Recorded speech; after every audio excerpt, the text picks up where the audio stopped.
Two events occurred in my youth that would influence my life.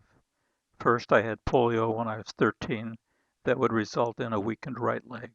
And second, I took up an interest in amateur astronomy and telescope making that would instill disciplines and practices I would apply for the rest of my life.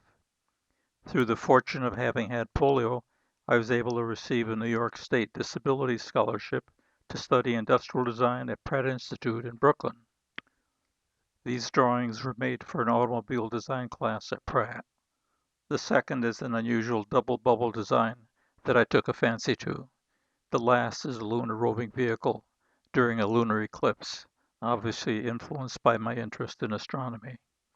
At the end of my junior year, I was sent to work at GM Styling in Detroit as a summer student.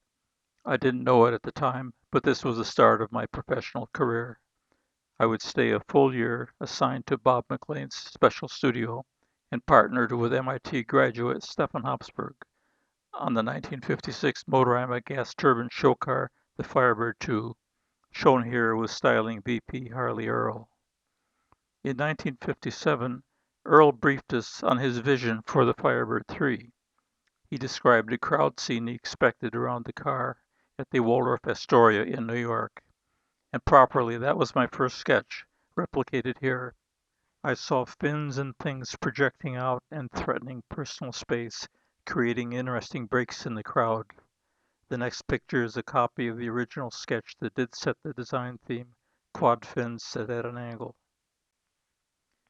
I also explored a new string drawing technique that yielded mathematical properties to the lines useful for analysis of the line. From that workout, I developed template drawings for the shop to build this full-size mock-up, a space sketch, as it would be called at Pratt by mentor Rowena Reed. It was reviewed shortly after by Harley Earl, and almost immediately he bought it off, saying, "This will be the Firebird III. Go to clay." Over the year and a half that followed, we went through the build phase, scheduled to deliver the vehicle to the Mesa, Arizona proving grounds for the Motorama film to be shot there in August of 1958. These are some of the photographs that were taken that week.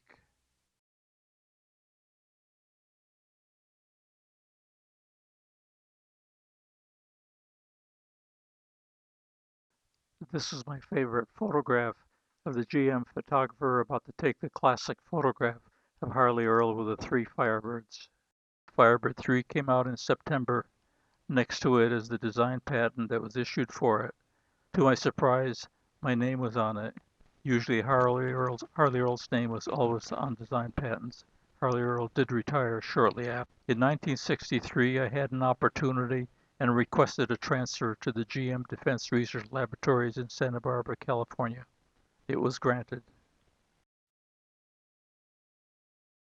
Assigned to the Mechanisms Group of Land Operations, specializing in high mobility off-road vehicles. Within their charter and currently their priority were investigations of manned vehicles for lunar exploration and base building. The problem of the day was that very little was known of the lunar terrain.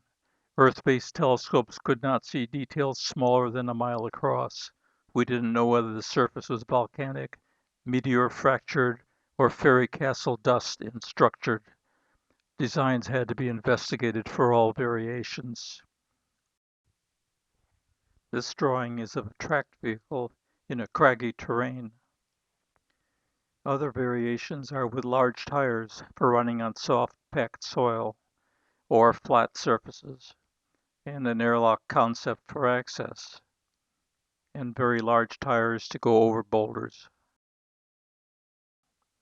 Here is shown a crew station and roll cage, and in this later 6x6 study that is 6 wheels, 6 of which are driven.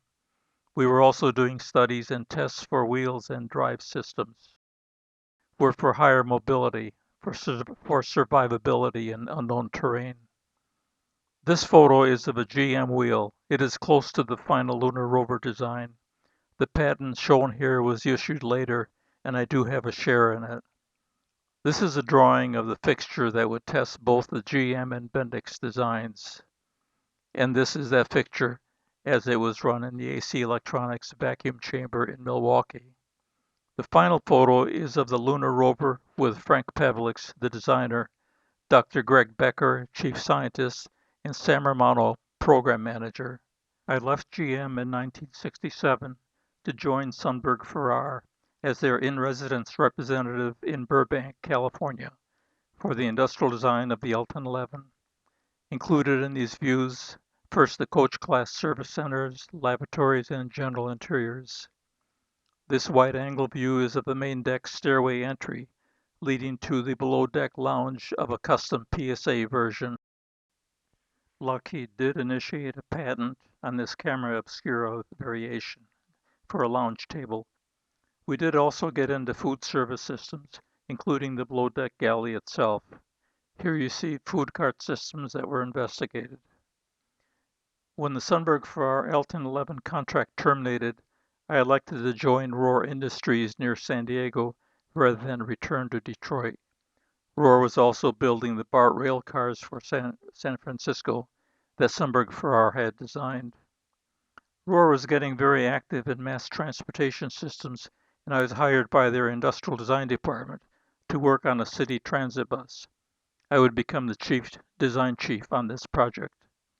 The manufacturing plan employed a constant midsection comprised of an aluminum extrusion buildup, so only a short clay model was needed to resolve the front and rear end caps on either end. The first prototype was completed in California. The engineering and manufacturing team was sent to Ohio to build a final production prototype. It incorporated a floor lowered by a few more inches. This is the completed production model.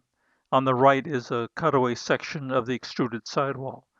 Note how the extrusion sections assemble and then the epoxy injected into the joint to solidify and seal it. Rohr ended up selling the factory and the program to Grumman Aircraft before it went into production. I was transferred to the Rohr Marine Division, which contracted to build the Navy 3K SES, a 3,000-ton surface effects ship. It would have an aluminum hull, gas turbine power plants, and ride on a bubble of air to speeds up to 90 knots. When the Carter administration took office, that program was canceled and Rohr sold off that division to some of its employees. I left Rohr to go with that group and took my seniority with me. As RMI Incorporated, it sought business worldwide for high-technology marine craft.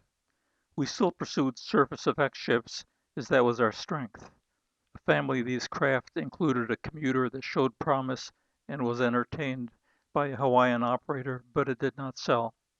We also bid on a Navy contract, landing craft air cushion, where we came close, but it was also a lost contract. Having acquired a shipyard, we explored and built a swath craft, swath standing for small waterplane area twin hull. It would demonstrate very high stability in rough seas.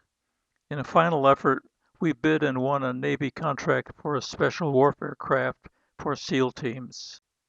Unfortunately, the craft was 75% complete when the company ran into problems and went into bankruptcy. I returned to Rohr as a new employee, this time to their aircraft division, and was promoted to group engineer for design to costs.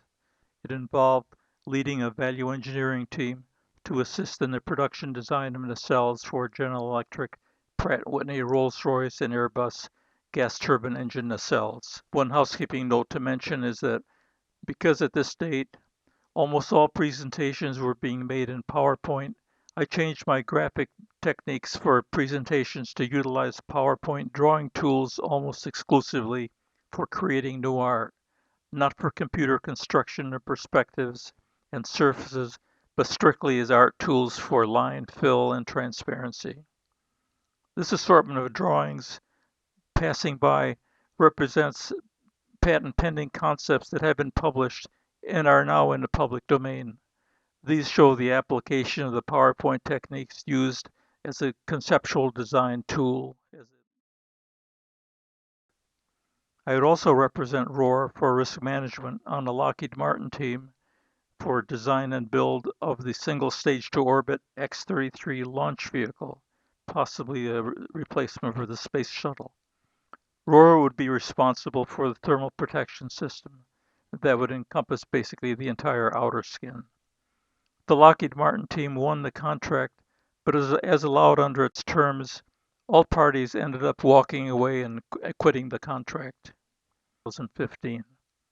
Concurrent with my work history, I was variously active with outside activities, most notably following amateur astronomy and telescope making, which had evolved to the invention and patenting of a waterborne telescope mounting system. I became very active in building prototypes between 1966 and 1976, successfully showing them in national competitions and becoming recognized as an advanced and published amateur in the field. The day job, however, took priority, and I did not market the invention.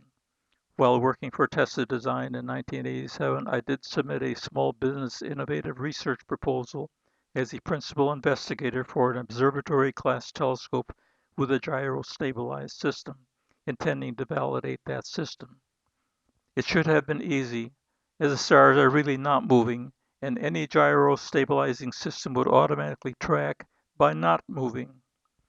The proposal was not accepted, however, and Hubble has, in effect, already validated the concept. In the 1990s, I was occupied in writing and publishing my book of Firebirds and Moonmen, which chronicled my work history through GM and featured the Firebirds and the lunar rovers. It was published in 2007 by Ex Libris as a print on demand through the internet sales.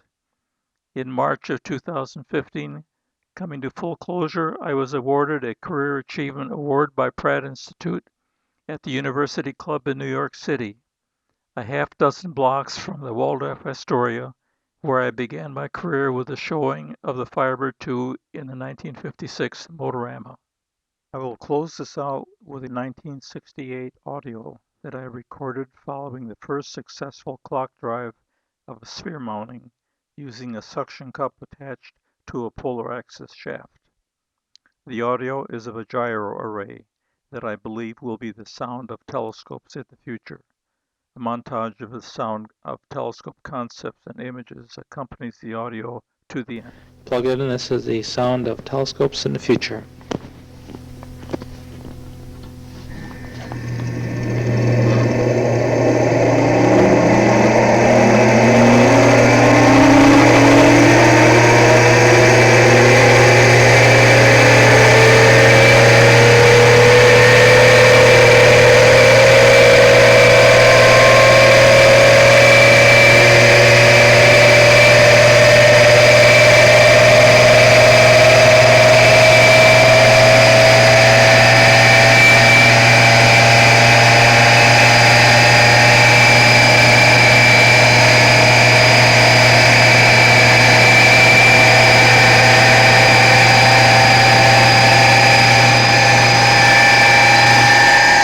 These are 3 war surplus gyros, each weighing about 13 pounds. 3 of them makes up an assembly of about 40 pounds, which I have to float. Still revving up. It'll keep revving now for several more minutes.